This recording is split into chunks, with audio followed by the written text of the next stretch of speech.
একটা পরিষ্কার বার্তা দিতে চাই। বেশ কিছু সাধারণ গরিব মানুষের মনে হয়েছে যারা হকার বস ভাই, যারা 100 দিনের কাজ করেন, যারা বিভিন্ন ধরনের কন্ট্রাকচুয়াল কাজ মিউনিসিপ্যালিটিতে করেন, যারা অটো চালক, টোটো চালক, যেহেতু তৃণমূলের ইউনিয়ন, তাদের মধ্যে একটা আতঙ্ক ছড়ানো হচ্ছে যে আমরা এলে, বিজেপি ক্ষমতায় এলে একদম এদের ব্যবসা উঠে যাবে, বিজেপি এদের তুলে দিয়ে নতুনদের বসাবে। বিজেপি কখনো গরিব মানুষের পেটে লাথি মারেনি, আগামী দিনও মারবে।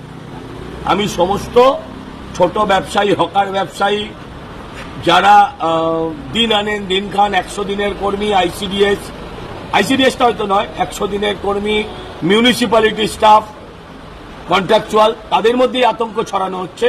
তারা নিশ্চিন্তে থাকুন, কারোর কাজ যাবে না।